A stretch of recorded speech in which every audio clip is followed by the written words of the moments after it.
All right, sleepyhead, gather round. Let me spin you a yarn that'll have you counting sheep in no time.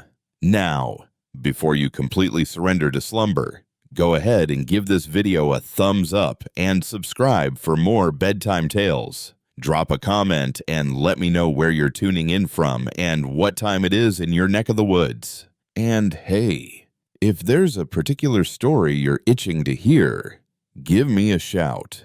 I'm all ears. So, picture this. I'd been flying solo for close to a year when this whole shebang went down. The name's Ryan Keller. By the way, I'm a humble 27 years young, residing in a snug little one-bedroom apartment on the north side of Bloomfield, Illinois. It's not exactly a bustling metropolis, but it's big enough that you don't recognize every Tom, Dick, and Harry at the local Piggly Wiggly. I wrench on cars at a nearby auto shop, mostly keeping to myself. After my last romantic escapade fizzled out, I swore off dating for the foreseeable future. But as we all know, loneliness has a sneaky way of creeping up on you, especially when every single night unfolds in the exact same monotonous fashion. You know, TV dinners, the constant drone of the refrigerator, and the muffled sounds of cars whizzing by outside. So, one fateful evening, I caved and re-downloaded Matchup, one of those dating apps that promises you real people, real connections, as if. The first few attempts were monumental flops. One girl gave me the cold shoulder after a week of chatting. Another showed up plastered to our first coffee rendezvous. The third, well, we dated for a couple of months, but she was still hung up on her ex. So what was even the point? At that point, I wasn't genuinely searching for love anymore. Just someone to shoot the breeze with, maybe hang out with. No strings attached. Only when I'm trying to look cooler than I actually am. You're doing just fine. Want to hang out tonight? It was quick, no doubt, but I wasn't bothered by it. I'd had a long day at the shop and, frankly, just wanted some company. Sure, just to hang out, though? Right. Yeah, I just need a quiet place for a bit. Yours okay? That message should have been a red flag waving in my face. I barely knew this girl, but it was already 9:30 p.m. I was halfway through a beer, and the thought of not being all alone was enticing. 10:02 p.m. A drab gray Honda pulled into the parking lot right below my apartment. I peeked through my window as she climbed out. She was petite, with long, dark hair, donning gray sweatpants and an oversized hoodie. She looked noticeably different from her photos, paler, with tired-looking eyes. When I swung the door open, she didn't even crack a smile, just looked at me and said quietly, "Hey, Ryan." Her voice was eerily calm but sounded empty, as if she'd been crying earlier. "Yeah, come on in," I said, stepping aside. "Thanks," she muttered, brushing past me. She glanced around my living room slowly, her gaze settling on the small shelf where I had family photos. "You live alone?" she asked. "Yeah, just me." "That's good," she said softly. Something about the way she said it set off alarms in my head, but I ignored it. We went upstairs to my room because that's where I kept the TV. She perched on the edge of the bed while I mindlessly flipped through channels. For the first hour, everything was fine. We bantered about our jobs, our taste in music, and those hilariously awful dating stories. She even chuckled a little when I recounted the tale of a woman who thought it was perfectly acceptable to bring her cat on our first date. But as the night progressed, her entire demeanor shifted. She became quieter, almost withdrawn. Her eyes would frequently wander to the corner of the room, and sometimes she'd mumble something I couldn't quite decipher. "You okay?" I asked at one point. "Yeah, just thinking," she said. "About what?" "People," she replied. How they change when you stop pretending. Her tone sent a shiver down my spine. I chuckled nervously. You sound like you've been through some stuff. Everyone's been through some stuff, she said without even blinking. Around midnight, she abruptly stood up. Thanks for letting me sleep here, she said. Sleep here, I repeated, puzzled. You mean, like, tonight? You said we could hang out for the night, she said flatly, as if I'd already given my consent. I hesitated. I guess that's fine. I'll grab you some blankets. I made a makeshift bed for her on the floor next to my bed. She thanked me in an unusually formal manner, then laid down facing the wall. I switched off the TV, rolled onto my side, and shut my eyes. The whole situation felt incredibly awkward. Eventually, I drifted off to sleep. I woke up sometime later. I had no idea what time it was, but the moonlight was streaming in through the blinds. I sat up and instinctively looked down at the floor. The blankets were empty. I blinked, rubbed my eyes, thinking maybe she had to use the bathroom, but I didn't hear anything. The apartment was eerily quiet. That is, until I heard faint murmuring coming from downstairs. At first, I thought she was on the phone, but the voice didn't sound like normal conversation. It was low, shaky, like someone whispering to themselves. I slipped out of bed and tiptoed to the top of the stairs. From there, I could see the faint glow of light emanating from the kitchen. That's when I heard her voice clearly. Don't make me do it again. I told you I wouldn't. Her tone was trembling, angry one second and heartbroken the next. Yaya, I called softly. No response. I slowly made my way downstairs. The sound of my own heartbeat felt deafening. When I turned into the kitchen, my stomach plummeted. She was sitting in one of the chairs facing the wall. Her knees were pulled up to her chest, and she was rocking slightly. Her hands were clenched tightly around the sleeves of her hoodie.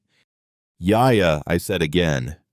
She didn't answer. I took another step closer, and that's when I heard her whisper. It's not you. It's him. I froze. What? Who's him? She slowly turned her head. Her eyes looked hollow, with dark circles underneath, and her pupils were wide. You shouldn't have let me in, she said quietly. My throat went dry. Okay, I said carefully. You're scaring me a little. Maybe you should. Before I could finish, she stood up and walked toward the hallway. Not fast, just with deliberate steps. She brushed past me, whispering, He doesn't like when I talk too much. And then she walked upstairs. I stood there for a good 10 seconds before my brain caught up with what was happening. I pulled my phone out of my pocket and called my dad. It took him 3 tries to answer. Dad. Ryan, what the hell? It's 2 early in the morning. I whispered, Dad, there's this girl here from that dating app, and she's acting really off. She's talking to herself, like seriously messed up. Dad, I don't know why she's in your house. I don't know. She said she needed a place to crash, but she's losing it. Dad, I don't know what to do. Son, call the cops right now. Don't try to handle this yourself. That's when I noticed it, a shadow by my bedroom door. It was faint at first, just an outline in the darkness upstairs, but it moved slowly, like someone shifting their weight from one foot to the other. Dad, I whispered. What? She's up here. And before I could react, she stepped into view. Laya. Her face was barely visible, but I could see her smile. It was small, wrong. She stood there for maybe 10 seconds, just staring. Then she started running at me, screaming. The sound that erupted from her didn't even sound human. It was this deep, guttural wail that sent chills down my spine. I dropped my phone as she lunged, slamming into me. Her hands were around my throat instantly, squeezing with unrelenting force. I could smell the faint scent of metal, like blood. I fought back, grabbing her wrists and pushing her off me. We fell hard against the wall. She screamed again, thrashing, her nails scraping at my skin. I somehow managed to shove her to the floor and pin her down. "Stop!" I shouted. "What the hell is wrong with you?" Her eyes rolled back, and she said in this trembling voice, "He told me you were the one." That's when I realized she wasn't just unstable. She was completely out of her mind. I yelled into the phone for my dad to call 911. Within 10 minutes, 2 police cars pulled up outside. I met them in the hallway, shaking so badly I could barely speak. They found Laya sitting on the floor again, back in the same kitchen chair, whispering something over and over.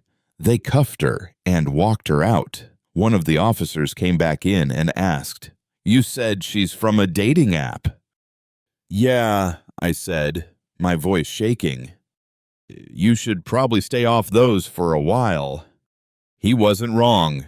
They told me later that her parents had reported her missing months ago. She'd been in and out of psychiatric care, drifting from town to town. Somehow, she gained access to a phone, made a fake profile, and found me. The thought of what might have happened if I hadn't woken up when I did still keeps me up some nights. Now, every time I hear the soft ping of a notification from my phone, that same cold feeling washes over me. I deleted Matchup the next morning and haven't downloaded another dating app since. Some nights when I close my eyes, I can still hear her whisper, "You shouldn't have let me in."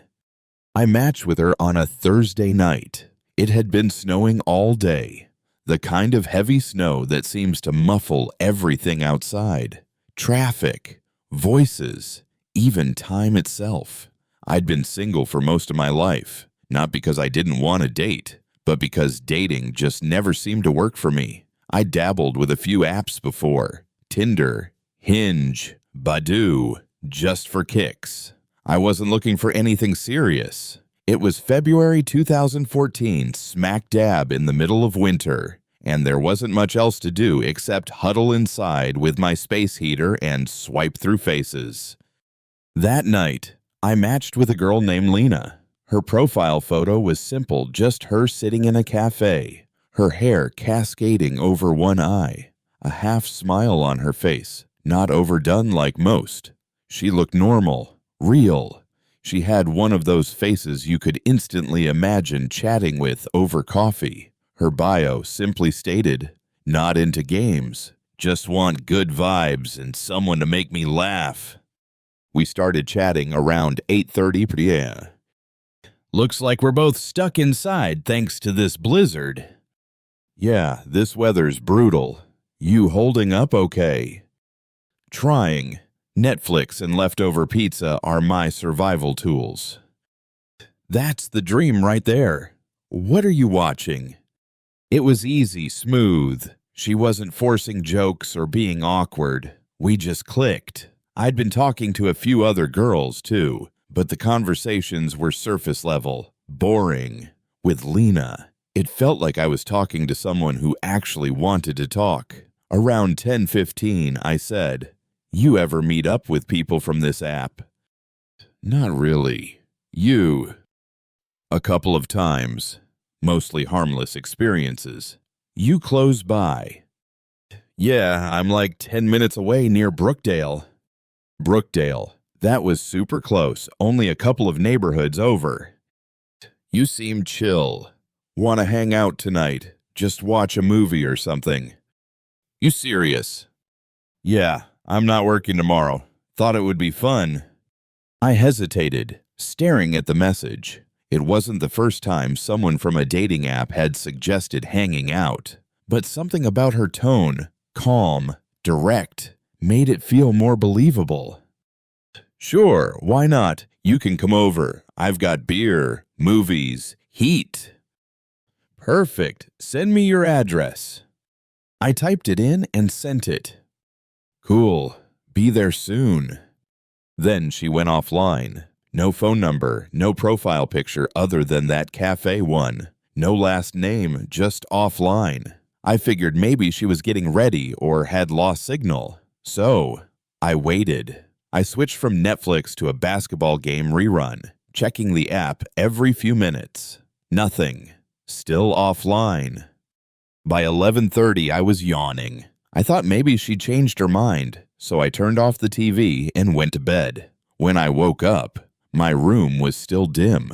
The gray morning light filtered through the blinds. My phone read 6:42 I rubbed my eyes and saw a couple of Badu notifications. Lena sent you a new message. There were 3 messages. 7 was a, hey, I'm coming now. 16, I'm outside. 3:02 you're cute when you sleep. For a split second, my brain couldn't process it. Then my heart started pounding so hard I could feel it in my chest. I sat up and looked towards my bedroom window. The blinds were half open. I could see faint footprints in the snow leading up to the window. My throat went dry. I texted her back. Who the hell is this? No reply. Then my phone pinged again. Lena sent you a new message. Check your closet. I froze. My closet door was slightly ajar, just enough that the darkness inside looked like a gaping mouth. I could barely breathe. The room suddenly felt small, heavy, like the air itself had weight. I whispered, "No way," to myself and slid out of bed, keeping my eyes locked on that door. When I got close, the door creaked just a little wider. "Lena," I croaked out, my voice barely audible. Silence. I lunged forward, grabbed the doorknob, and yanked it open. Nothing, just coats, boxes, and the faint smell of laundry detergent. Then I felt something cold, a gust of air on my neck. I turned to the window. It was cracked open. The latch had been turned. I ran to it and slammed it shut, locking it this time. My hands were trembling. I looked down at the snow outside again, fresh footprints leading to the window, not away. I didn't even think. I grabbed my phone and called my neighbor Tom, a retired Marine who lived next door. "Tom," I said breathlessly, "I think someone was in my house." He was at my door within 2 minutes, still in a hoodie and pajama pants. "What's going on?" he asked. I showed him the messages. He read them, frowned, and said, "Jesus Christ, you didn't give her your number." "Right." "No, just my address on the app." "Damn it, man," he muttered. "That's not good." We searched the house together, room by room. Nothing. All doors were locked except that one window. When he left, I sat on my bed, shaking. My phone buzzed again. Another message, "You shouldn't have locked me out." My stomach flipped. I opened the app again, but her profile was gone. Deleted. I went straight to the police station later that morning. The officer at the front desk looked half asleep. I told him everything. The messages, the footprints, the window. He asked for screenshots, so I showed him my phone. He sighed and said, "We can file a report, but honestly, tracking down someone from these apps isn't simple. You'd need a subpoena to get their data. Best thing is, stay with someone for a few nights. Keep your doors locked." I wanted to scream. That was it. For the next week, I barely slept. I pushed a chair against the bedroom door every night. I even bought one of those motion lights for outside. Nothing else happened. No new messages. By the 7th day, I started to relax again. Maybe it was just some twisted prank. Maybe someone found my address online somehow. But on the 8th night, I woke up at 3:11 a.m. to a faint noise. Not inside, outside. It was the beep of a phone notification. That distinct triple-tone sound. I sat up slowly. It came again, closer this time, from outside my window. I crept to the blinds, my hands shaking uncontrollably. I lifted one slat just enough to peek out. A woman was standing in my driveway, wearing a dark coat, her hood up. A faint glow from her phone illuminated her face, pale, with sharp features. Her eyes locked straight on my window. She smiled. I dropped the blinds instantly, backed up to the wall, and called 911. By the time the police arrived, she was gone. They found more footprints circling my house this time. The officers took another report but said the same thing without her account. They couldn't trace her. I deleted every dating app I had that night. It's been over 10 years since then. I've moved twice, changed jobs, even changed my number. But sometimes, when it's quiet at night and I get a random phone notification, I still hear that triple note chime in my head. And I swear, every winter, when the snow falls heavy and the world goes quiet again, I catch faint footprints outside my window. Not fresh, not deep, just watching. I wasn't planning on dating again. Not so soon. At least, after ending things with Jake, the guy I thought might have been the one. I promised myself a break, but you know how it goes. Silence gets heavy after a while. The evenings felt too long, my phone too quiet. I told myself I was just curious, not desperate. When I re-downloaded Tinder on a slow Thursday night, I remember staring at my reflection in the screen, half my face lit by the phone's glow, thinking, God, I'm really doing this again. I live in Columbus, Ohio, in a little townhouse I rent alone. I work as a project coordinator for a construction firm downtown. My weekdays are a blur of spreadsheets, phone calls, and bad coffee. My friends all have their own lives, husbands, kids, chaotic schedules. So, I figured, what's the harm in swiping a little? That's how I matched with Ryan. Ryan's profile looked normal, maybe too normal. Clean-cut guy, late 20s, dark hair, a few photos of him hiking, one of him with a dog, another at some brewery. His bio said, sarcastic, employed, and taller than your ex. It actually made me laugh out loud, which almost never happens with Tinder bios.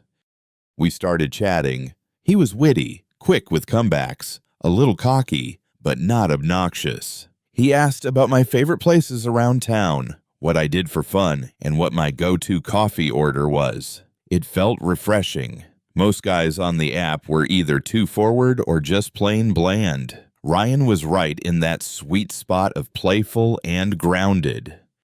After a couple of days, we moved to texting. He was responsive without being clingy. Sometimes he'd send voice notes, which made him seem more real, more authentic than most guys on the apps. A week or so in, he said something that resonated with me. You seem like someone who doesn't like games. Not unless we're talking board games. Good. I'm done with fake people. You seem solid. It felt genuine. I let my guard down a little. 2 weeks later, he texted, You drink wine, right? Is that like asking if I breathe air? Perfect. I want to send you something. What's your Venmo? I hesitated. I'd never had a guy offer to send me money, especially not this early on. Wait. For what? Just to treat yourself. A couple of bottles of wine on me. Long week. I laughed it off, but he insisted. It wasn't a crazy amount. $40. He sent it right away. I joked about feeling like a wine influencer, and he replied with a little heart emoji. He then asked if I wanted to come by his place later that week, saying a few of his friends were hanging out, grilling. Nothing crazy. He added, If you're not comfortable, totally fine. I get it. Something about that message made me relax. He wasn't pushy, just casual. So I agreed. Friday came. I remember the sky had that muted blue tint that happens right before sunset, when everything feels quiet and kind of surreal. I stopped by a liquor store and picked up 2 bottles of red. Nothing fancy. His house was in Westerville, a decent area. I pulled into the driveway around 7. His car was parked outside, lights on in the living room. He opened the door before I could even knock. "Hey," he said, grinning. He looked the same as his pictures, maybe even better. Tall, broad-shouldered, wearing a gray t-shirt and jeans. His smile was disarming, and I felt at ease. Inside, 2 of his friends were sitting on the couch watching some football highlights. One introduced himself as Trent, the other as Eli. They both seemed nice enough, casual, polite. But the first thing I noticed wasn't them. It was the kitchen.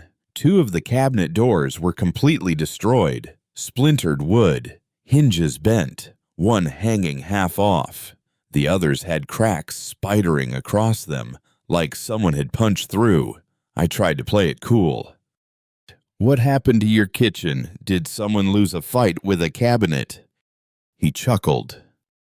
"Yeah, that'd be me. Had a rough night last week. Took it out on the wrong target." He said it like it was funny, but my stomach twisted a little. "You punched them." "Yeah, stupid. I know, but hey, cheaper than therapy. Right." He grinned, waiting for me to laugh. I didn't. I brushed it off and followed him to the living room. I opened one of my bottles of wine while the guys cracked open beers. The conversation was fine, normal, music playing low, laughter here and there. After about an hour, Trent said he had to head out. Eli stayed a little longer, then went outside to smoke. That's when things started to change. Ryan was standing by the counter, scrolling on his phone. Out of nowhere, he slammed it down so hard it bounced off the granite countertop and hit the floor. "Whoa, what's wrong?" "Nothing. It's fine." "You sure you looked?" I said it's fine. The sound of his voice, sharp, sudden, always made my heart jump. He picked up a bar stool and threw it across the room. It hit the wall with a deafening clang. "What the hell?" "Just leave me alone for a sec." I froze. My instincts told me to get out, but I didn't move. Not yet. I just stood there clutching the neck of my wine bottle like it was some kind of shield. Eli came back inside, cigarette still burning in his hand. "Bro, what the hell was that?" "Drop it, man." "You're scaring her, dude." Ryan didn't reply. He just stared at me, a glassy, distant look in his eyes, like he wasn't really there. He walked toward me slowly. "Seriously, stop." Then, out of nowhere, he lunged forward and bit me hard on the thigh. I screamed and shoved him off, my leg stinging, my jeans torn. "What the hell is wrong with you?" He looked dazed, like he didn't even register what he'd done. Then he did it again, lunged for my leg and bit down harder. That time, I swung. I hit him square in the head with the wine bottle, not enough to break it, but enough to make him stumble back. He fell against the wall, panting, wide-eyed. "You hit me! You bit me!" He stood there breathing heavily, then suddenly laughed. This loud, unhinged laugh that echoed through the house. "Oh my God, I'm such an idiot." He started pacing, muttering to himself. Then, without warning, he threw himself backward. He practically threw himself onto the floor outside the hallway. The thud reverberated through the walls. "Eli, dude, stop it." "What the?" "Ryan, I can't stop." He punched the drywall with such force that his knuckles split open. Blood smeared across the pale paint. I recoiled, shaking. I need to go." "Ryan, no, please wait." His voice broke. Abruptly, he dissolved into tears. a full-blown sobbing mess. He crumpled to his knees, clutching his head, and blurted out, "My dad's sick. I can't. I'm not okay." I didn't know what to do.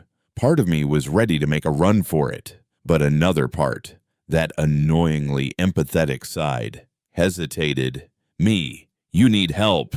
Ryan, like, professional help. Ryan, don't go. Please don't go." Eli stepped between us. "Eli, man, she needs to leave. You're freaking her out. Ryan, no. We're going fishing. Remember, I just want to talk. Just to talk. Fishing." What the hell was he talking about? Me, I think I'll pass on the fishing. Man. Eli, no, it's fine, he said quickly, trying to calm things down. "We'll all go. You can follow us."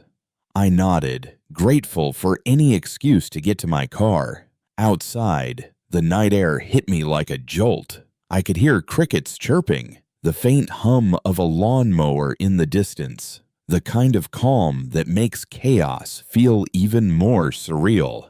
Eli slid into the driver's seat of Ryan's truck. I told them I'd follow behind. Ryan turned, his eyes wild. "Ryan, why aren't you riding with me? Me, I'll follow. I need to grab something from my car. Ryan, no. You're coming with me. Get in the truck." He stepped closer. "Me, Ryan, stop it.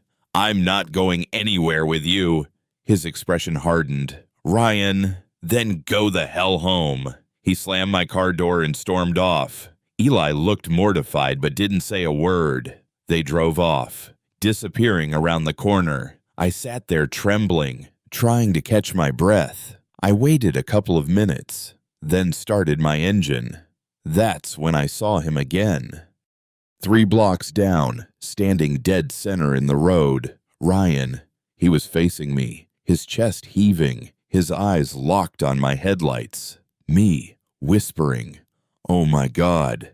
Before I could even react, he sprinted straight toward me, full speed, and slammed both hands onto my hood, dragging them across the metal with a horrible screeching sound. He ran to my side, yanking at the door handle. "Ryan, open the door. I just want to talk." I threw the car into reverse, tires squealing. He pounded on the back window so hard I thought it might shatter. I shifted into drive and floored it. In the rearview mirror, I saw him chasing after me, barefoot, his shirt half torn. I didn't stop until I hit the main road. The next morning, I woke up to a text from an unknown number. "Eli. Hey, it's Eli. I'm so sorry about last night. I've never seen him like that before. Please don't call the cops. He's not well." And a minute later, another text came in. "Ryan, I heard I went psycho. I don't remember any of it. I'm sorry. Please don't hate me. My legs still hurt." The bruises from his teeth were dark purple, shaped like a jawline. I replied once, "You're lucky I didn't shoot you. Who gave you my number?" Then I blocked him. It's been 6 months. Sometimes when I'm driving home late at night, I still check my mirrors. I don't even use dating apps anymore. Not because of what happened, or maybe exactly because of what happened. I just can't bring myself to trust that smiling face on a screen again. People say monsters aren't real. They are. They just text you first. I wasn't really looking for love that fall, just trying to feel like I still existed. After my breakup in late 2016, I'd spent almost a year pretending I didn't care, pretending I was fine.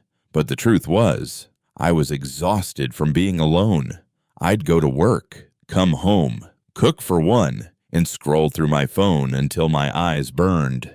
By October 2017, I was 21, living in a small rented duplex on the edge of Bloomfield, Indiana. One of those quiet towns that feels like it's stuck between being suburban and rural. Half the people still went to church every Sunday, and the other half drank at the same 2 bars on Main Street. I worked part-time at a coffee shop off the highway, and my days were so predictable. I could measure time by which truckers came through the drive-thru. That's when I re-downloaded Tinder. Not because I wanted a relationship. Hell no. I just wanted to talk to someone who didn't already know me. Someone who wouldn't look at me with pity when I said my last relationship just didn't work out. That's when I matched with Caleb. His profile didn't scream creep or red flag, just normal pictures. Him fishing with a friend, laughing in a flannel shirt, one of him with a golden retriever. His bio said, just moved here, looking for a reason to like Indiana. He looked real, and I guess that was all it took. We matched on a Friday. By the end of that night, we'd exchanged over 100 messages. Caleb, you seem like the type who laughs at her own jokes. Me, only when they're good. Caleb, so, all the time then. It was stupid, but it made me laugh. He was funny without being crude, thoughtful even. He said he'd recently moved from Michigan for work, something to do with supply chain stuff. Boring, but pays the bills. He'd said, we texted for about 2 weeks before he asked me to meet up. I hesitated. I'd been on dating apps before. I'd had enough weird first dates to write a book, but something about him felt different, so I said yes. We agreed to meet halfway at this bar and grill in Bloomfield Square called Mason's Tap Room. It wasn't fancy. Wood-paneled walls, low lights, the smell of beer soaked into the carpet, but it was familiar, safe in a small town sort of way. It was a Tuesday. I got there first around 7:00 p.m., ordered a cider and tried to calm my nerves. He texted, running a few minutes late. Be there soon. 15 minutes later, the door opened, and there he was. He looked mostly like his pictures. Same sandy hair, same jawline. But there was something off. He looked drained, pale, with dark circles under his eyes. And when he smiled, it didn't quite reach them. Caleb, hey, sorry. Parking was a mess. Me, you're fine. Thought maybe you ghosted me. Caleb laughed half-heartedly. Not my style. His voice, though, it threw me. It had this strange, shaky tone, like every word was balancing on the edge of tears. It wasn't quite sad, just strained. We sat down and ordered a couple of beers. At first, it was fine. Small talk about work, favorite music, bad weather. But about 10 minutes in, things started to feel off. He kept staring, not in a cute, you're pretty way, more like he was studying me. His eyes didn't blink much either. At one point, I noticed a tattoo on his forearm, the all-seeing eye, the Illuminati symbol. I tried to lighten the mood. Me, jokingly, so, what's that about? Illuminati confirmed. Caleb, dead serious. Don't say that in public. Me, what Illuminati, Caleb? Yeah, people listen. He wasn't smiling. I thought maybe he was kidding. Some dry humor thing, but his eyes stayed fixed on me. Me, you're joking. Right, Caleb. You know that people who joke about crying are usually the ones who die young. He said it flatly, not even as a threat, just like he believed it.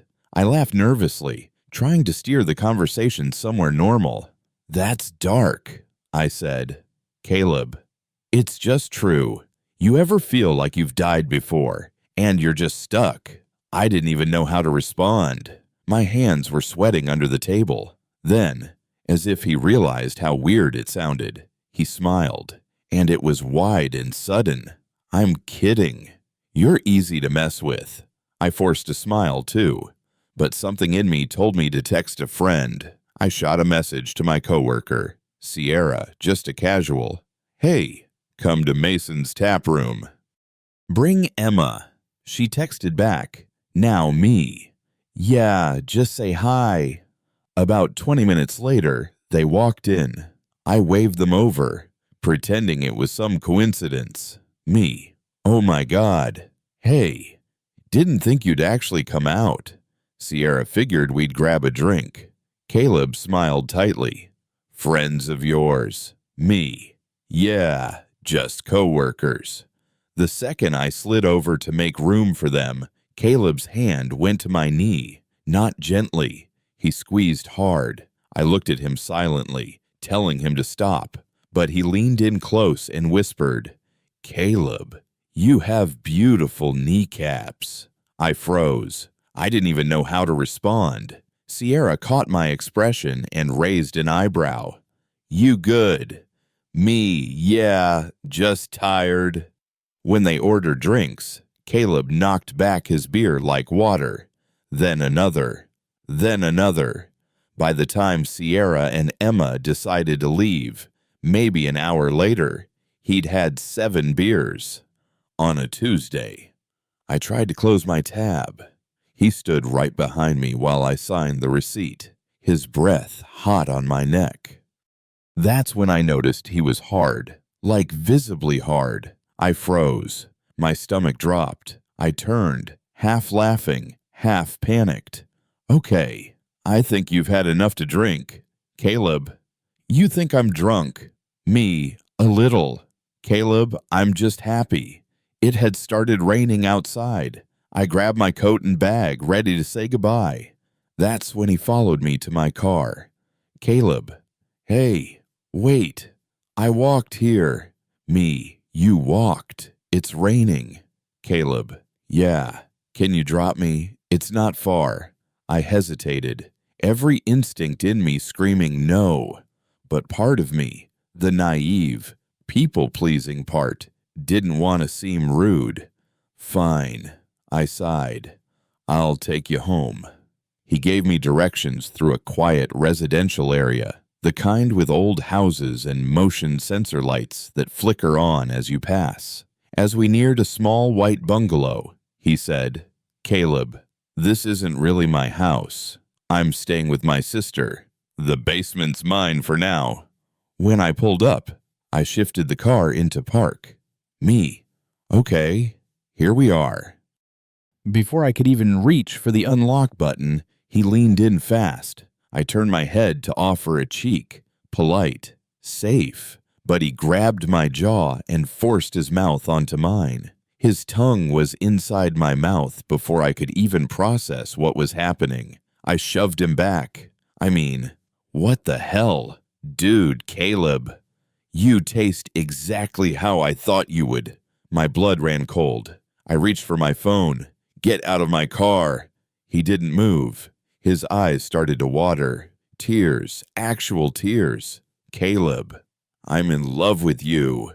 I knew it the moment I saw your profile. You're the one. Me, if you don't get out, I'm calling the police. He froze, his lips trembling, then whispered, Caleb, you shouldn't threaten people you care about. For a moment, I thought he might hit me. Then, just as quickly, he smiled, wiped his tears, opened the door, and stepped into the rain. I locked the doors immediately and sped off. My hands were shaking so bad I almost missed a stop sign. When I got home, I checked my phone. There were already 3 missed calls from him. Then a text. You didn't say goodbye. I blocked his number. Blocked him on Tinder, too. 2 days later, I got a message on Instagram from a new account. No profile picture. No posts. You left your umbrella in my car. I hadn't brought one. I deleted the message. A week passed. Nothing. I started to think maybe it was over until one night, as I was leaving the coffee shop after closing. I saw a car idling across the street. Old, dented, familiar. I couldn't see who was inside, but the headlights didn't move even after I got in my own car. I took a long way home that night. Checked my rearview mirror every few seconds. The car never followed, not that I could tell. When I finally got to my driveway, I noticed something on my porch. An umbrella. Black. Cheap. One I'd never seen before. I called Sierra, told her everything. She begged me to call the cops, but what could I even say? A guy from Tinder dropped off an umbrella. And they wouldn't care. So I moved apartments 2 months later, changed my number, deleted all my dating apps. It's been years now, but every once in a while, I'll see someone on the sidewalk with sandy hair and a denim jacket, and my stomach knots up before my brain catches up. Sometimes I still wonder how he knew where I lived, and sometimes when I leave my apartment in the morning, I'll notice faint, wet footprints on the steps, like someone had been standing there just long enough to make me remember. I was 20, finishing my last semester at Western Valley University, living off caffeine, instant noodles, and panic. My nights blurred into library hours, and my mornings started with missed alarms and empty coffee cups. I wasn't looking for love. Hell, I barely had time to love myself. But one night, around 1:00 a.m., I was scrolling through my phone to decompress and found myself downloading a dating app called Coffee Meet. I told myself it was just curiosity. I'd been single for about a year after a messy breakup, and part of me missed the simple comfort of conversation, someone to ask how my day went, even if it was through a screen. That's where I met Landon. His profile picture showed him sitting on a park bench with a big, goofy grin, messy dark hair, and a flannel shirt. He had this unassuming, down-to-earth look, nothing like the usual gym selfies or car shots. His bio said, music, camping, and cold brew, looking for someone genuine. It felt harmless enough. We matched. His first message wasn't some cringe-worthy pickup line. It was, "You look like someone who doesn't get enough sleep." Finals. I laughed and typed back, "Guilty. You stalking my dark circles." He replied instantly, "Only appreciating your honesty. I'm Landon. By the way." I told him my name, and within minutes, it felt like I'd known him longer than the app had existed. We talked for maybe 2 days, just about normal things, uni stress, my part-time job at a smoothie place, his work in tech, and how he was planning to move closer to the city soon. He seemed funny, intelligent, and surprisingly respectful. But the deeper into finals week I got, the more I realized I didn't have the bandwidth to keep texting. I wanted a clean slate, no distractions. So, one night before deleting the app, I messaged the few guys I'd been chatting with. I wrote something simple. "Hey, just wanted to let you know I'm deleting the app. I've got too much going on right now. Didn't want you to think I ghosted." When I sent it to Landon, he replied within seconds. "Totally get it. You seem cool. Though, mind if we keep in touch?" I hesitated. Then I thought, why not? He'd been decent. I gave him my Facebook. A week later, he added me. His first message was casual. "Hey, how's school treating you?" We chatted like old friends. He never flirted, never crossed any lines. He asked about my thesis, my gym routine, even the playlist I listened to when I studied. I figured he was just one of those guys who actually knew how to hold a conversation. Weeks passed, then months. By the time spring rolled around, he said, "We've been talking for a while now. You want to grab coffee sometime?" I didn't see the harm. I made sure to be clear, though, sure, but just as friends. I'm not really dating right now. He sent a thumbs up emoji and said, "Yeah, no worries, just coffee." We scheduled it for 3 weeks later, after my exams. But in those 3 weeks, something shifted. He started messaging me a lot. At first, it was once or twice a day. Then it became 5 or 6 times. Then 10. He'd say things like, "Can't wait for our date." And I'd remind him, "Not a date, just catching up." Right. He'd always reply, yeah, of course, with a winking emoji that didn't sit right with me. The night before exams, I decided to just make it clear. Me, hey, just checking. We're still on the same page. Right, I noticed you keep calling it a date, but I just want to be upfront. It's just coffee as friends. Him, what the hell is that supposed to mean? Me, just that I'm not looking for anything romantic. I thought I made that clear. Him, so, what, you were just wasting my time? Then, me, no, I just thought we were friends. I didn't lead you on. Him, you really think you're better than everyone else. Huh, you're like every other stuck-up girl on these apps. I froze. His tone flipped from friendly to venomous in seconds. Me, Landon, you're overreacting. I'm just being honest. Him, you'll regret playing me like this. I stared at the screen, my heart pounding. Then he started sending message after message, paragraphs, swearing, accusations, name-calling. I blocked him on Facebook, but I'd already made one mistake. When we made plans, I'd given him my number that night. My phone lit up like fireworks. 10:27 p.m., Landon calling. 10:32 p.m., Landon calling. 10:36 p.m., new voicemail. 10:41 p.m., Landon calling. It went on until I finally put my phone on silent and tried to sleep. When I woke up the next morning, I had 37 missed calls, 15 voicemails, and over 50 texts. The texts were a mix of anger and desperation. I just want to talk. Why are you doing this to me? You can't just ghost people. You owe me a chance. If you don't pick up, I'll make you talk to me. I deleted the messages and tried to move on. Maybe he'd get bored. He didn't. By the end of the week, I was getting dozens of calls a day. Every time I silenced one, another came. I contacted my phone company, explained everything, and they said, "You can only block 3 numbers, ma'am." 3. He was using new numbers each time. I begged them for help, and they said there was nothing they could do.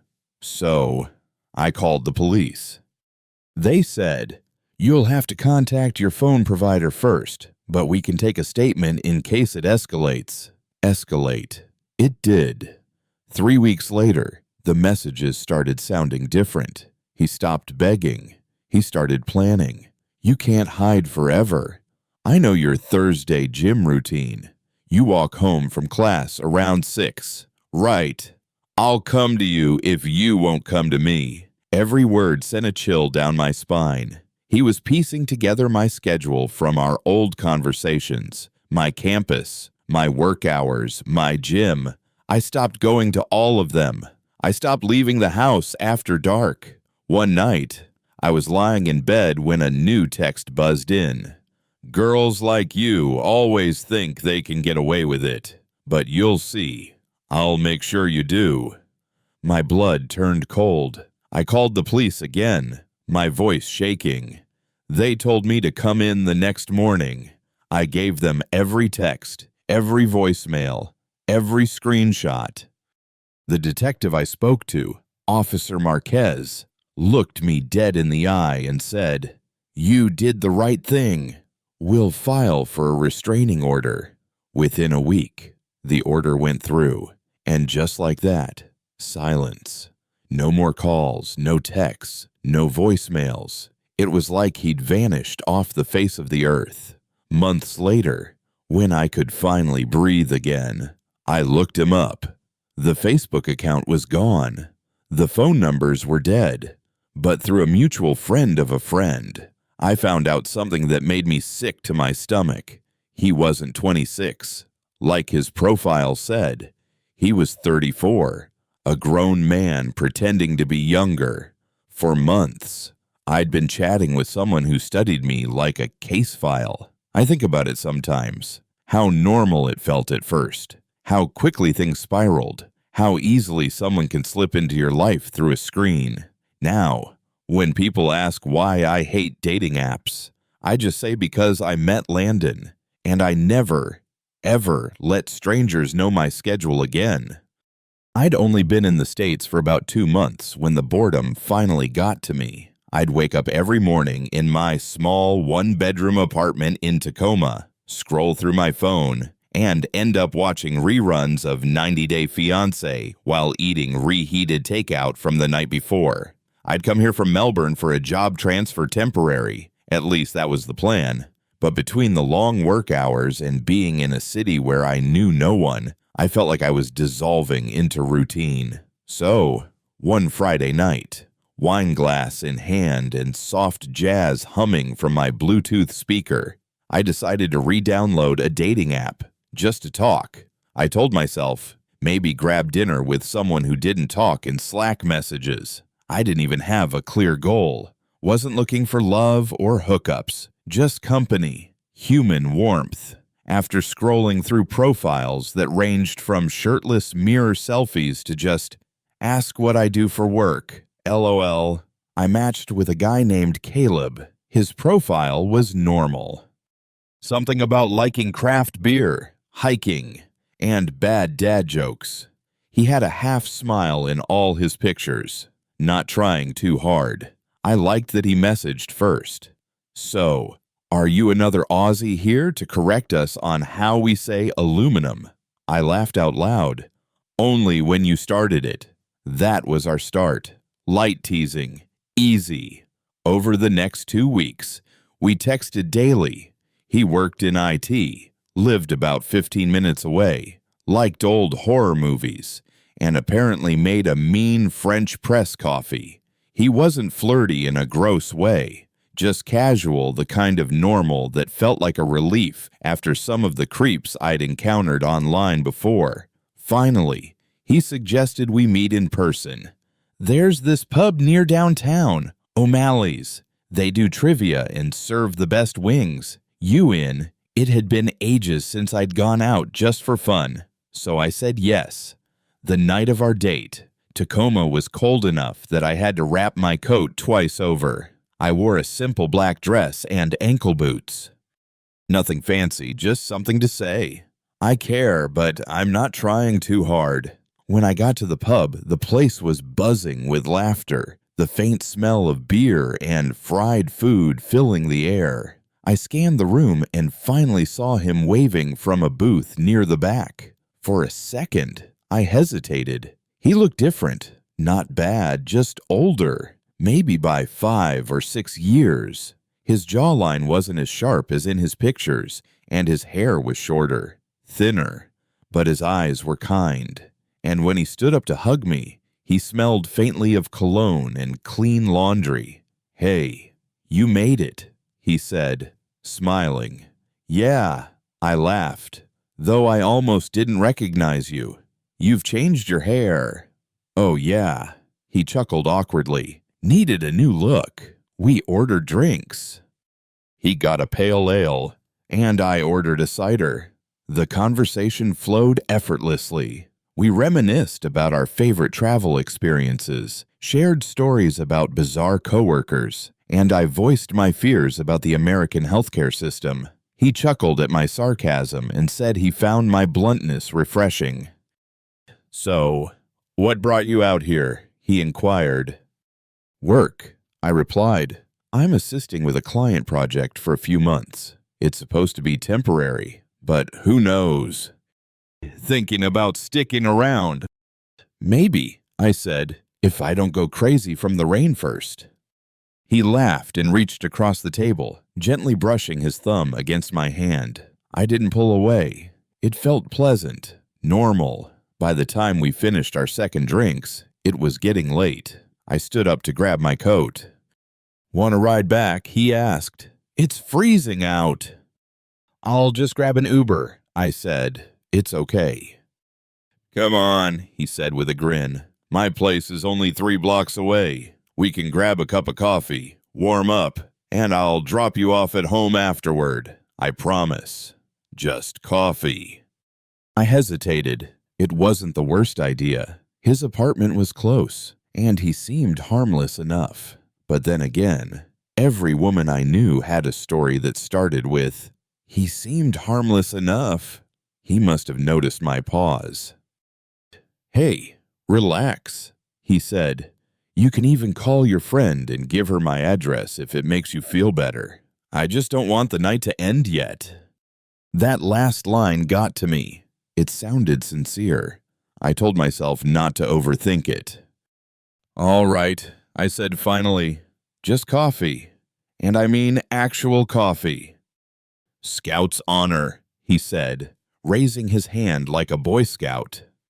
His apartment was on the 3rd floor of an older building, the kind with creaky staircases and narrow hallways. The lights flickered as we climbed the stairs, and halfway up, he joked, "If you were a psycho, this would be the perfect setup." "Oh yeah," I said, half laughing. "How so?" "Cute foreign girl lures unsuspecting American man to his doom." "You wish," I retorted, rolling my eyes. But his laugh sounded different, a bit too loud. I brushed it off as nerves. When he opened the door, I immediately noticed it was a studio apartment, small but tidy. One large bed, a small kitchenette, and a few posters on the wall. Tarantino movies, a band I didn't recognize. There was no couch, just a chair by the bed. "Sorry," he said, dropping his keys on the counter. "Bachelor living. Take the bed. It's more comfortable." "I'll stand," I said lightly, keeping my tone casual. He went into the bathroom, saying, "Give me a sec. Gotta pee like a racehorse." As I stood there, I glanced around, and that's when I noticed a few things that made my gut twist. By his bed, near the nightstand, there were 2 masks. One looked like a goat with exaggerated cartoonish eyes, and the other looked like a cat or maybe a tiger with faded paint and rough edges. Nearby, on a low shelf, sat a Bowie knife and a small woodcutter's axe. They weren't just decorative. The metal of the knife gleamed under the lamplight, and the axe looked recently used, the edge slightly dull, the wood grain darkened. Then my eyes landed on the bedside table, a pair of latex gloves. My stomach dropped. I looked toward the bathroom door. It was still closed, the sound of water running faintly. I took a slow, quiet breath and moved toward the door, my hands trembling. I told myself, maybe he cooks. Maybe he collects weird stuff. But the masks, the gloves, the axe. No. Something wasn't right. I slipped my phone from my purse and quietly texted my friend back home. "If I don't text in 10 minutes, call me. Send cops to 742 Spruce Ave, Tacoma." Then I picked up my purse, eased the lock open, and walked out. No sound came from the bathroom. No. "Hey, where are you going?" Just silence. Down the stairs, my boots clicking against the old wood, my chest tight. I didn't look back. Once I hit the street, I started jogging. My heart thudded hard in my chest. I got into the first rideshare I could find, barely catching my breath when the driver asked, "You okay, miss?" "Yeah," I lied, forcing a shaky smile. "Just needed some air." That night, I sat on my couch with all the lights on, sipping wine straight from the bottle, my mind replaying the scene. Those masks, the knife, the gloves. Every part of me wanted to believe I overreacted. The next morning, I opened the app to block him, but his profile was already gone. Either he deleted it or he blocked me first. For a moment, I stared at the blank screen where our chat had been. Then, I deleted the app again. I've been on enough dates to know the line between weird and dangerous isn't always obvious until it's too late. And maybe I hurt his feelings. Maybe I misread everything. But when I think about that quiet studio, those objects, and how his tone shifted on the stairs, I know I made the right call.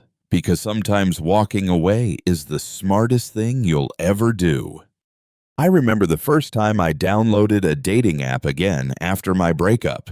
It felt strange, like walking into a crowded room where everyone's already deep in conversation, and you're the awkward person standing in the doorway pretending to text. I was 22, living alone in a small, one-bedroom apartment in Cedar Falls, Ohio, the kind of town where the biggest excitement is when a new diner opens or when someone gets arrested at the Speedway gas station. My last relationship had ended terribly. 3 years gone, torn apart by jealousy and lies. And I'd spent the following year trying to remember what it even felt like to connect with someone again. Most nights, I'd get home from work at the auto shop, heat up some frozen dinner, and scroll through Reddit until I passed out on the couch. But one night, a cold Friday in February, I decided I was done being lonely. So, I downloaded a few apps: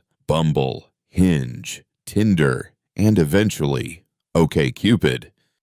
That's where I matched with Talia. Her profile wasn't flashy. A few cute photos, one of her at a park holding an iced coffee, another of her at a record store. Her bio said, "Half introvert, half chaos. I love dogs, scary movies, and people who actually reply." We matched at 8:47 p.m. I remember that because it was right as I was microwaving a Hot Pocket. Our first conversation started with her asking, "So, what brings you to this corner of the internet, stranger?" And for the first time in a long time, texting didn't feel like a chore.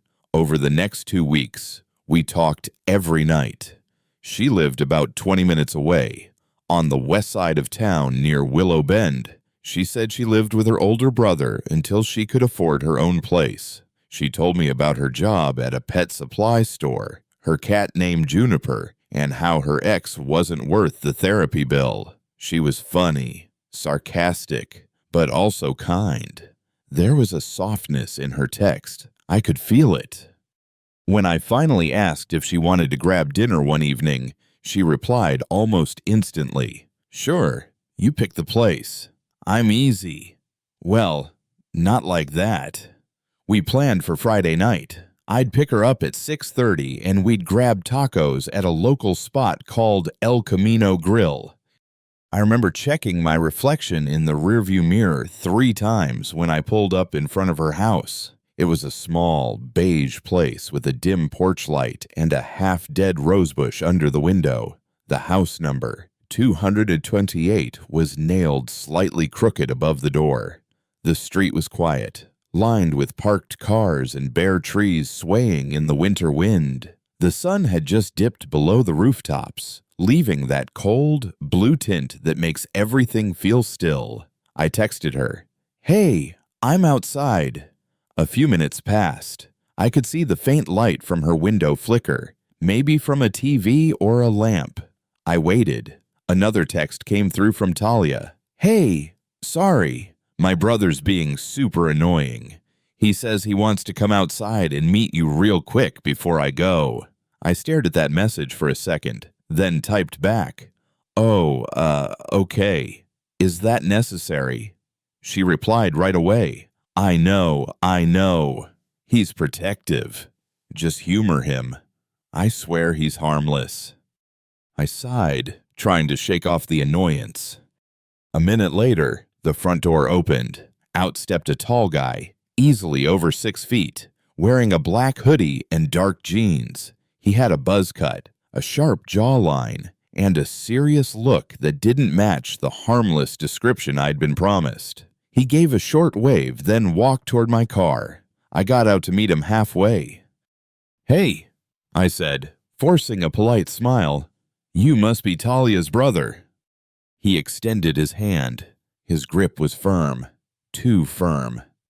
"Yeah, man, name's Derek." His tone was flat, but not unfriendly, just unreadable. "She inside?" I asked.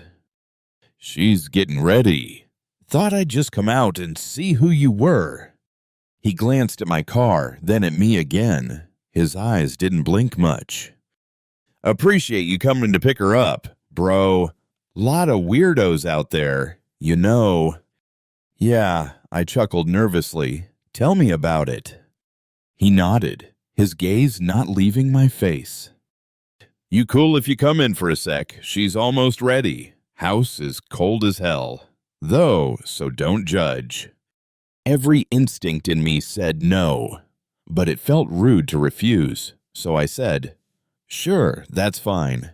The inside smelled faintly like cigarettes and something fried, maybe chicken or catfish. The walls were off-white, a little yellowed with age, and there were boots and jackets piled near the door. Just chill here, Derek said, motioning toward the living room. She's upstairs. He started up the steps, his heavy boots creaking. The living room light was dim. There was an old couch facing a flickering TV screen showing static. Two men sat there, both older than me, maybe in their late 20s. One wore a flannel shirt and a baseball cap, the other a black beanie pulled low. They both turned to look at me when I walked in. I gave an awkward nod. Hey! The one in the beanie didn't respond, just smirked a little. I shifted on my feet, trying to keep my composure. I could hear muffled voices upstairs, but I couldn't tell if it was Derek talking or someone else. Something about the air in that house felt wrong. I pulled out my phone and texted Talia, Hey, I'm inside. Your brother said you're upstairs. No response. Another minute passed. I cleared my throat and called up the stairs. Everything good up there? Derek's voice came back. Yeah, just give us a second. She can't find her purse. That's when I noticed something strange. There were no pictures anywhere in the house. Not a single framed photo. Not even one of Talia. The guy in the flannel leaned forward suddenly. You said you're picking up Talia. Yeah, I said, trying to sound casual. We're going to grab dinner. He smiled in a way that didn't reach his eyes. That's cool. You from around here, Cedar Falls? He nodded slowly. Nice area. Then he and the other guy exchanged a look, the kind people share when something's about to happen. I started backing toward the door. My heart was thumping in my chest now. Hey, tell Talia I'll just wait outside. I called up the stairs, forcing a laugh. No rush. Derek didn't answer. The two men stood up from the couch. That's when I heard it, a whisper from the stairwell. Grab him. I didn't think. I bolted. One of the guys lunged, grabbing the back of my jacket. I twisted free, yanking the handle on the front door and flinging it open so hard it slammed the wall. Cold air hit my face. I sprinted across the lawn toward my car as the sound of heavy footsteps pounded behind me. Someone shouted, Stop him! I fumbled for my keys and dropped them, cursed, picked them up again, dove into the driver's seat, and slammed the lock button just as one of them reached the door. A fist hit the window so hard the glass shuddered. Another kick landed near the back tire. I turned the ignition and the engine coughed, then roared to life. Come on, come on, come on, I muttered. I threw it in reverse and gunned it, skidding halfway onto the curb before tearing down the street. My chest felt like it was going to explode. In the rear-view mirror, I saw them standing in the road, Derek and the two others, just staring. No Talia, no woman at all. I didn't stop driving until I reached the Speedway gas station on Main Street. I parked under the bright lights, shaking so badly I could barely hold my phone. I called 911. My voice cracked when I tried to explain what happened. The fake profile, the men in the house, the chase. The dispatcher told me to stay put and wait for a unit. 15 minutes later, 2 officers arrived. I gave them the address and told them everything. They took my statement, and one of them, Officer Ramirez, asked, You sure about the name? Talia, and you said the house was number 228 on Willow Bend. Yeah, I said. You'll see the car marks out front. I barely got away." They exchanged a glance.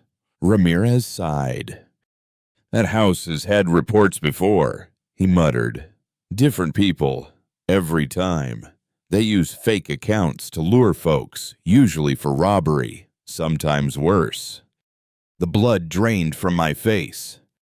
"Did you find her, the girl?" I asked. He shook his head. "We ran the name. No Talia listed at that address. No one by that description, either." They went there that night. 3 men were arrested, one of them being Derek. The other 2 matched what I'd seen.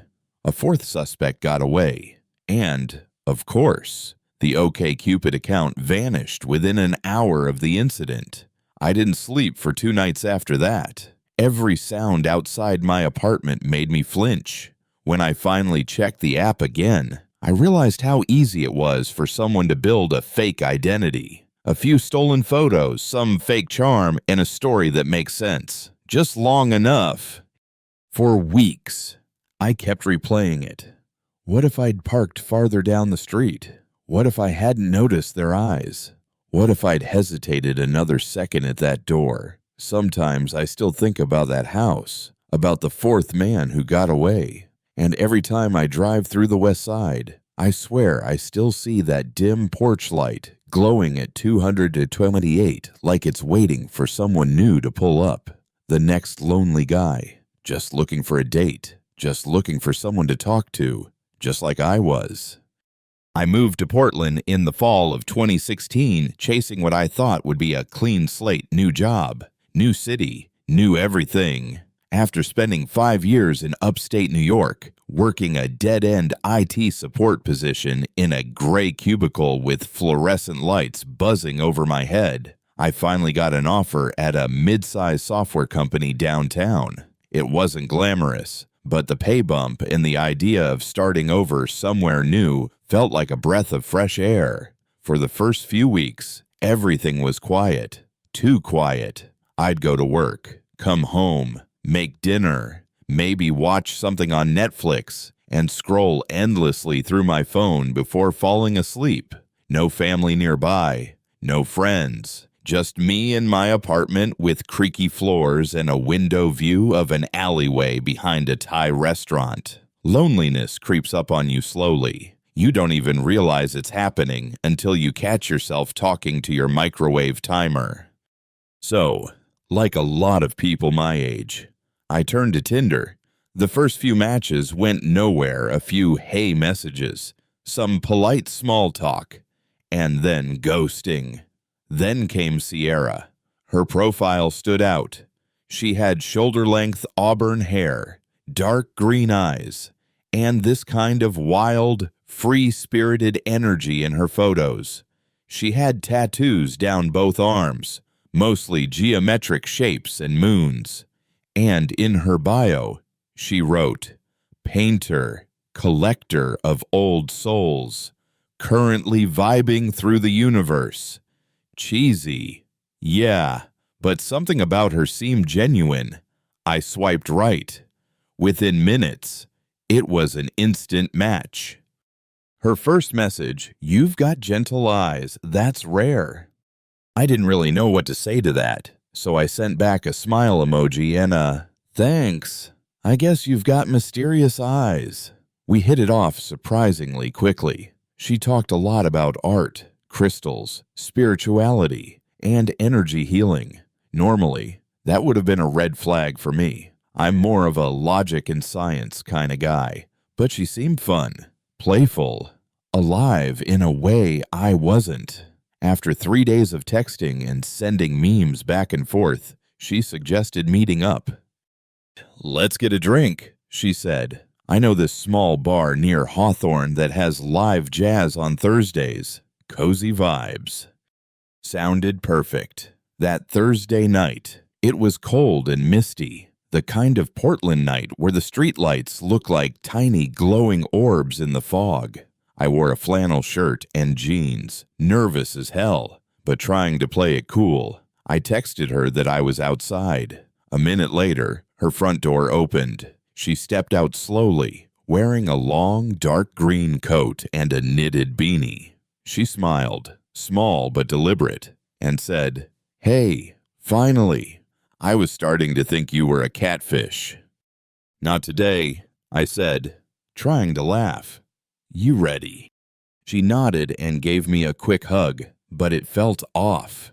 Her hands lingered on my back longer than a normal first hug. When she pulled away, she stared at me, not in a flirty way, more like she was studying me. Her eyes darted around my face like she was memorizing it. Then, instead of walking around the front of my car to the passenger seat, she stayed behind me when I opened the driver's door. I turned, confused. You getting in?" She blinked, then smiled faintly. "Oh, yeah. I was just feeling your energy first." I laughed awkwardly. "Okay, well, my energy says hop in. It's cold." She giggled and walked around to the other side, sliding in quietly. The drive was weirdly silent. She spoke in this low, almost whispery tone. Every time I had to ask her to repeat herself, she'd laugh softly and say, "You're not really listening, are you?" We made small talk about her art, my work, her cat named Orbit, my boring corporate life. But every few minutes, she'd go silent and just look out the window, smiling like she was seeing something I couldn't. We got to the bar, an old place called the Velvet Finch Small, dimly lit, the smell of whiskey and citrus filling the air. I picked a booth toward the back where the music wasn't too loud. Once we had a couple of drinks in us, things loosened up. She told me about growing up in Northern California and moving to Portland for the art scene, and how she painted spiritual portraits for people. "What's a spiritual portrait?" I asked. "It's not just your face," she said, her green eyes gleaming. "It's your energy, your aura, the colors that surround you. You can tell a lot about someone that way."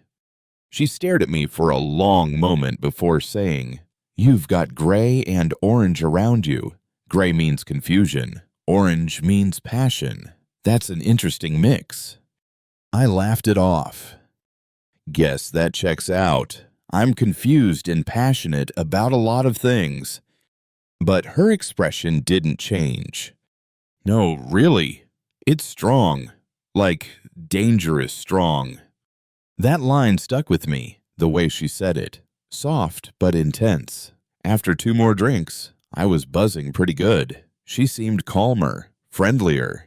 When I asked if she wanted to hang out at my place for a bit, she smiled and said, "Yeah, I'd love to see where you keep your energy." That phrasing was odd, but I let it slide. Back at my apartment, she immediately walked in like she'd been there before. She didn't even take her shoes off, just started looking around, touching things: the little Buddha statue on my bookshelf, the cactus by the window, the framed photo of my dog who'd passed away a year ago.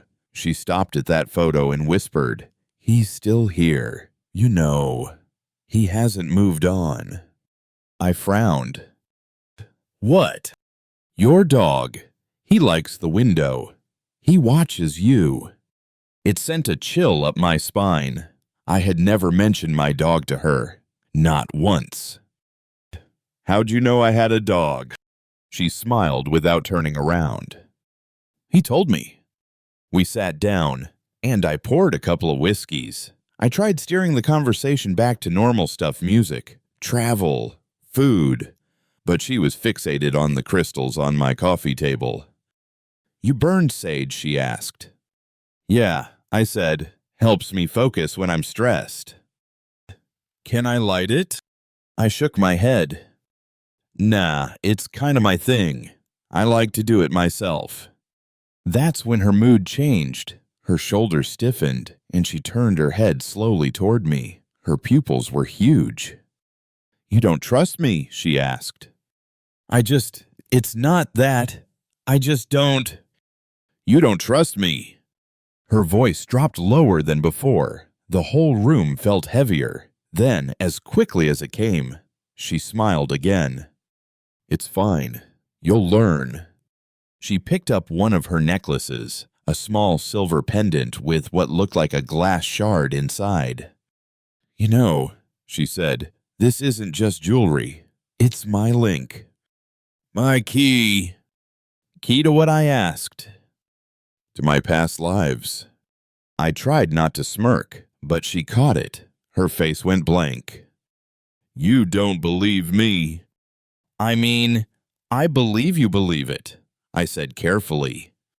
"That must have been the wrong answer." She suddenly slammed her glass down, spilling whiskey on my coffee table.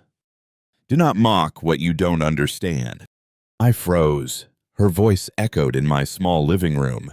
Then she stood up, came closer, and put her hand on my chest. Her nails dug into my shirt slightly. "I've seen men like you before," she said quietly, "always laughing, always skeptical. You hide your fear behind jokes, but I see through that." "Okay," I said, standing up slowly. "I think maybe we should call it a night." But she didn't move. Instead, she leaned in so close I could smell the whiskey on her breath. "I'm a seer. My ancestors spoke through fire. If you disrespect them, they'll find you. You here."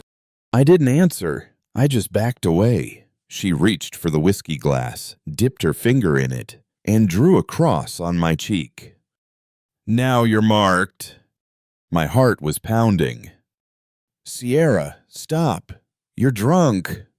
"No," she said, almost whispering. "I'm awake." She started pacing around my living room, muttering things I couldn't understand, something that sounded like old words, maybe another language. Her voice kept rising and falling like she was chanting. Then, abruptly, she dropped to her knees and started crawling around the coffee table, whispering, "Where's the cat? I know you have one. He hides when I'm here." What the hell are you doing?" She glanced up at me, her eyes wide with surprise, and then hissed like a cornered cat, completely thrown and, frankly, pissed. I stood there, rooted to the spot. A ridiculous part of me actually wanted to laugh, just from the sheer absurdity of the situation, but the knot of fear tightening in my gut wouldn't let me. She straightened up, standing tall again, and said, "You need to release them. The spirits trapped inside your home. You're keeping them from moving on." I didn't say a word, just stood there. I grabbed her coat from the back of the chair and awkwardly held it out to her. "I really think you should leave now." "You're rejecting me," she stated, her voice flat and devoid of emotion. "I'm just saying," I stammered. "Maybe another night, when you're feeling more like yourself. You know, I am myself," she snapped back. She started walking towards the front door, but then stopped dead in her tracks halfway there. Her voice took on a chilling, icy edge. "You'll regret mocking me. You'll see things you can't explain. You'll feel them." And with that, she was gone, slamming the door behind her with such force that the pictures hanging on the walls rattled in their frames. 10 minutes couldn't have even passed before someone was pounding on my door again. "Give me my phone," she screamed from the other side. I looked over at the kitchen counter. Sure enough, her phone was sitting right there. I took a deep breath, trying to compose myself, and unlocked the door just enough to crack it open and hand it back to her. But as soon as I did, she shoved the door hard, trying to force her way past me into the apartment. I blocked her with my arm, keeping the door from opening any further. "You don't tell me no!" she shrieked, her face contorted with rage. "Sierra, stop it!" I yelled back, trying to reason with her. She froze, her face only inches from mine, and whispered in a low, menacing voice, "You'll see. You'll hear the whispers at night."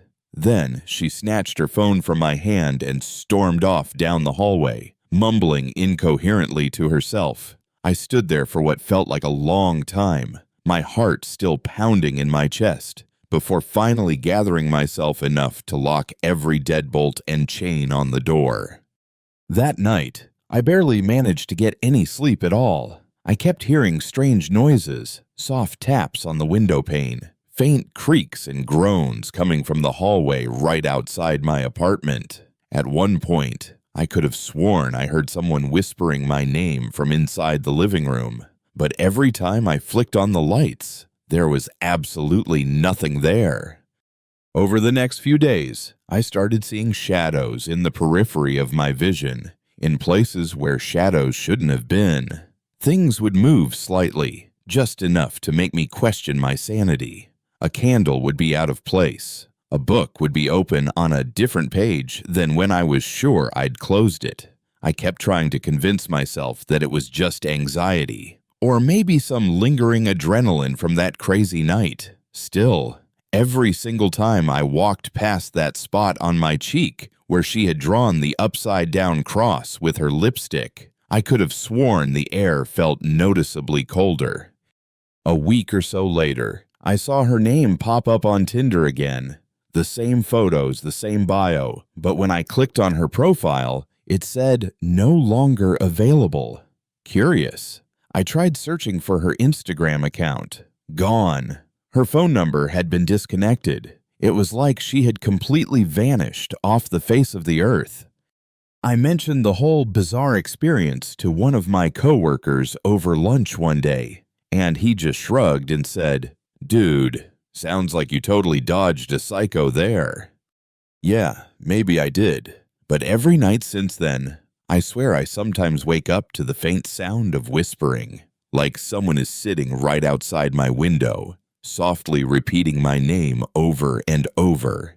And the weirdest thing of all, the picture of my dog that I keep on the shelf in my living room keeps turning slightly towards the window. No matter how many times I straighten it, it always ends up turned back towards the window. I still keep that bundle of sage on my kitchen counter. I haven't burned it since that night. Sometimes I think about lighting it again, just to see if it still smells like comfort. But deep down, I think I already know the answer, because when the lights are off and the city's asleep, I can almost feel her breath on the back of my neck. "You'll see them soon," she whispers, and then the whisper slowly fades away into the darkness.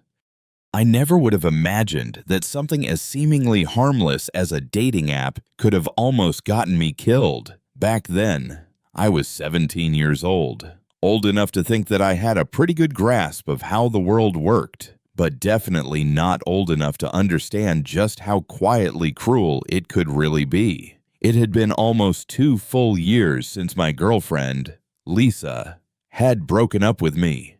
She was my first everything. First date, first kiss, first real heartbreak. I thought I would be over her in a few months, tops. But the thing about grief is that it's funny like that. It just slowly changes its clothes over time, constantly trying to disguise itself. Some days I miss the sound of her voice more than anything else in the world. Other days I miss the way she would tilt her head to the side whenever she laughed at something. But most days, I just missed being wanted, plain and simple. I tried calling her for months after the breakup, but it went straight to voicemail every single time. I would type out these long, rambling messages to her on Facebook Messenger, just staring at the little scene mark that never seemed to appear. My older brother, Cody, used to tell me, "Dude, she's gone. Man, you've got to let it die before it eats you alive from the inside out." He wasn't wrong. I knew that, but he wasn't exactly gentle about it either. Cody was 23, worked at a car dealership out on the edge of town, and always seemed to have a different girl sitting in the passenger seat of his beat-up Mustang. He called it having options. I called it chaos. He was the kind of guy who honestly thought dating apps were the best thing that had ever happened to humanity.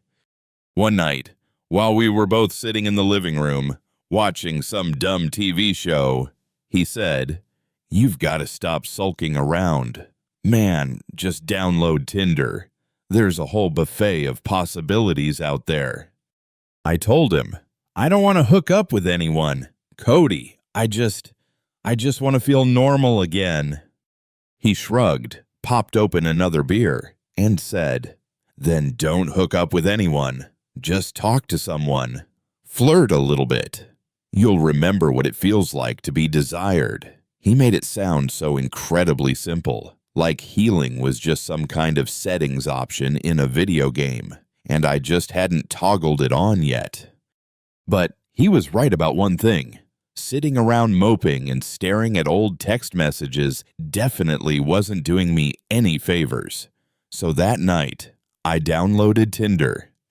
I didn't even really know what I was doing at first. I stared at the profile setup screen like it was some kind of complicated job application. I picked out a few photos where I didn't look too awkward or uncomfortable, wrote a short bio about how I liked old rock music, sketching in my notebook, and hiking around the local trails. I didn't really expect much to come of it. I lived in Grayage, Tennessee, not exactly a hotspot for modern romance. Half the girls on the app were either 20 miles away or their bios listed Jesus first, drama never. I swiped mostly just for fun, not really expecting anything to happen, until I saw her. Hannah, blue hair, dark eyes that seemed to pierce right through the screen, a silver hoop in her nose. Her profile said that she was really into art, horror movies, and old-school diners, all of the exact same things that I loved. I stared at her photos for way too long, second-guessing whether she was even real. She definitely didn't look like the typical girls around Grayage. She looked cooler, edgier, like she had a secret that she wasn't telling anyone. I swiped right, almost without even thinking about it. It's a match. The words flashed across the screen. I swear my heart actually skipped a beat. For the first time in months, I felt something other than just a dull ache of loneliness.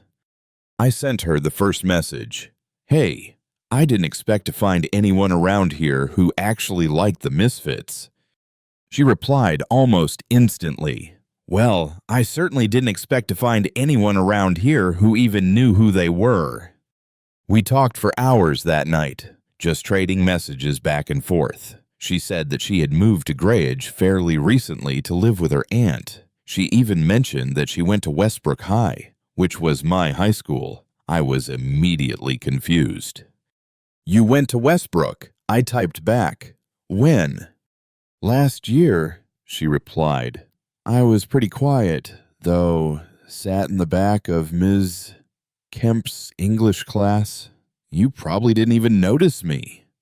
That actually made a lot of sense. I wasn't exactly the most observant guy back then, especially when I was still so hung up on Lisa.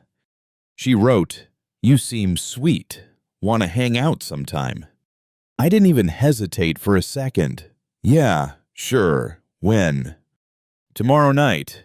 There's an old park off Miller Creek Road, not far from where the old bus depot used to be. Meet me there at 9 o'clock. That part gave me pause.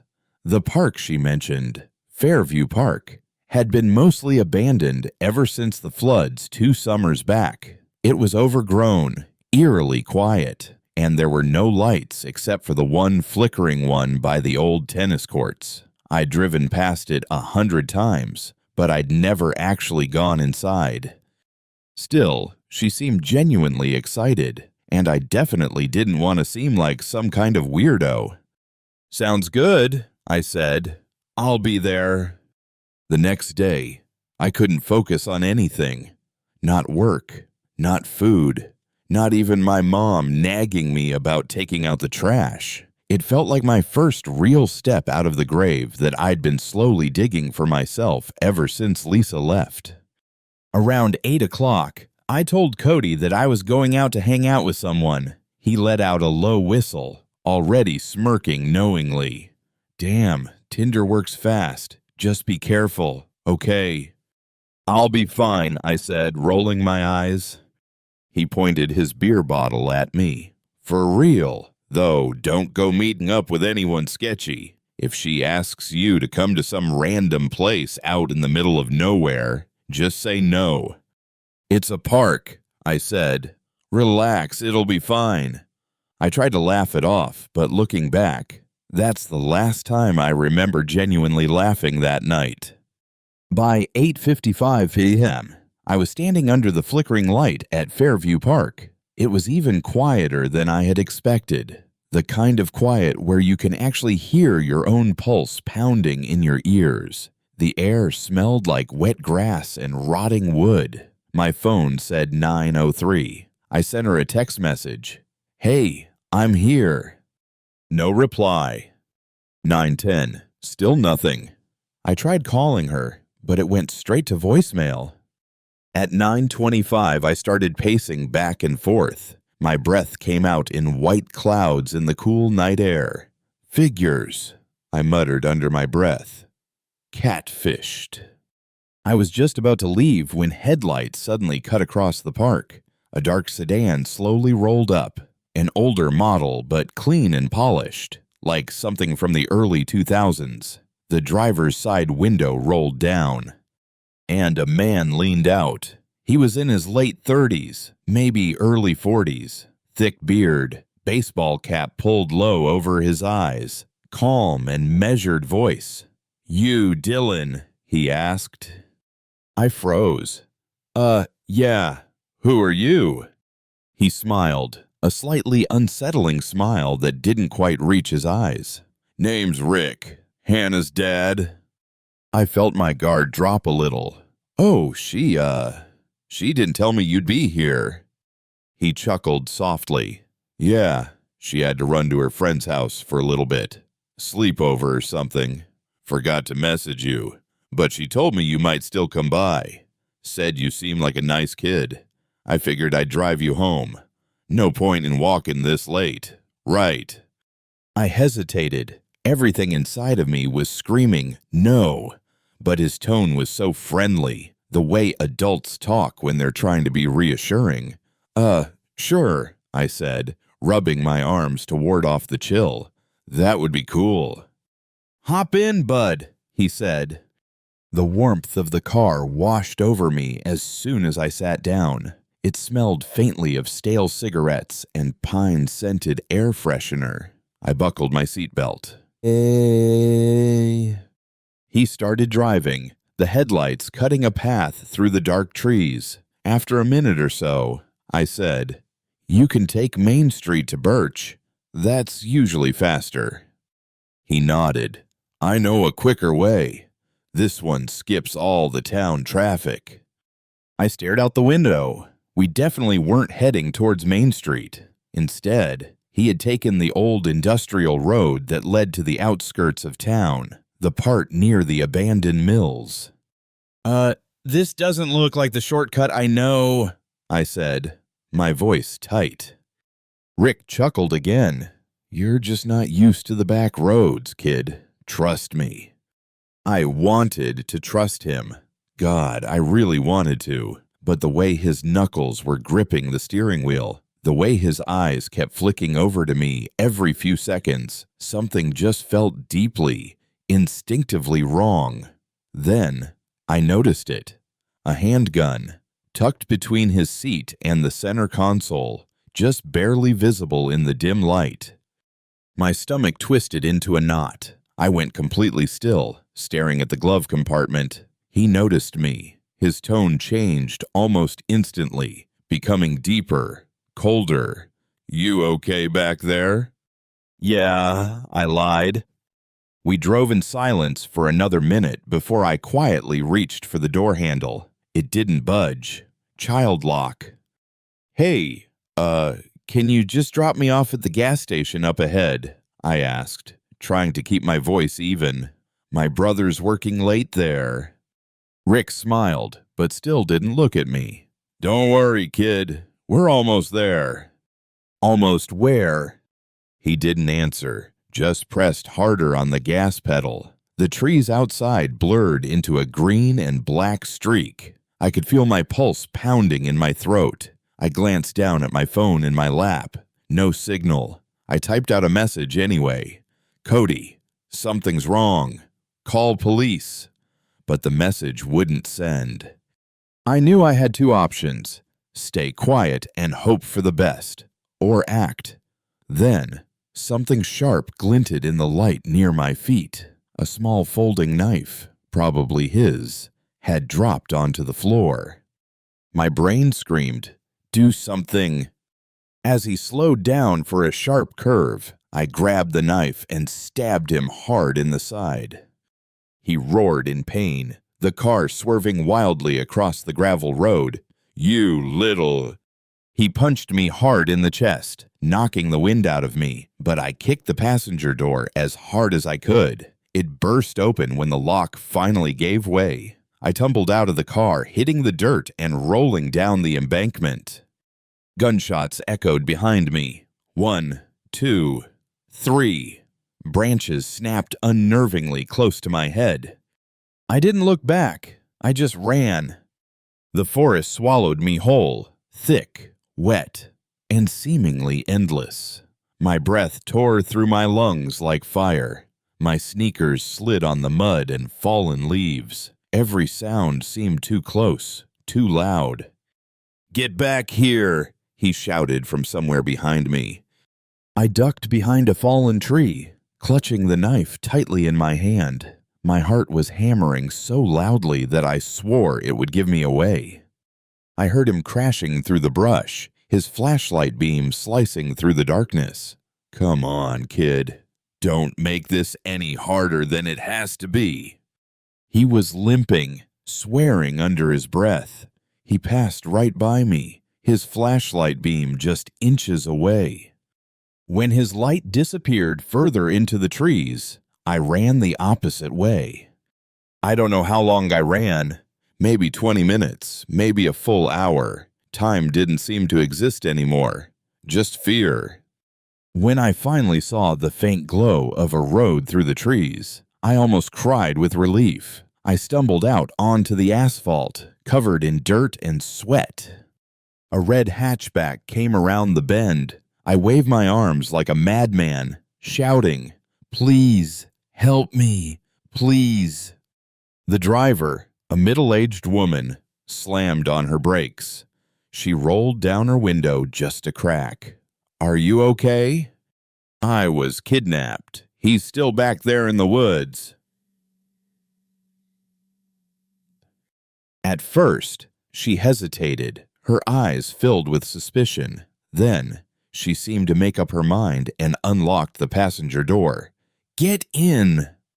We drove straight to the Greyage police station. My voice shook as I told the officers everything that had happened. The app, Hannah, the car, the gun. They exchanged grim looks. One of the officers, a tall man named Sergeant Macaulay, said, "Son, we've been looking for that man for months. He doesn't have a daughter. We think he's been posing as girls online to lure kids out." I felt cold all over, like someone had just dumped a bucket of ice water on me. "You mean Hannah never even existed?" Macaulay nodded grimly. "We checked the name, the photos, everything. They're fake. Probably stolen from someone online." They took my statement and called my brother. When Cody arrived, he looked pale and shaken, his hands trembling with rage. He hugged me so tight that I thought I was going to suffocate. "Jesus, Dylan, I told you to be careful." "I know," I whispered. The police searched the woods, but they never found him. The sedan was long gone by the time they got there. No license plates, no trace, just tire tracks and a few shell casings scattered on the ground. Weeks later, they called to tell us that the FBI believed the man, whoever he was, had crossed state lines. He was wanted in multiple cases of attempted abduction, stretching as far as Kentucky. Every lead eventually went cold. For months after that, I couldn't sleep right. Every time a car slowed down near our street, my stomach would drop. One night, around 2 in the morning, I woke up to the sound of tires crunching on the gravel outside our house. I peeked through the blinds. Nothing. just the streetlight flickering across the empty road. Still, I could have sworn I heard the soft click of an engine shutting off somewhere down the block. Maybe it was nothing. Maybe it wasn't. But to this day, I still can't open a dating app without feeling that same chill crawl up my spine. That constant reminder that sometimes, behind a pretty face and friendly words, there's something far worse waiting for you. The cop said that he was never caught, and sometimes, late at night, I still get anonymous messages on random apps. No picture, just words. Hey, you don't remember me, do you?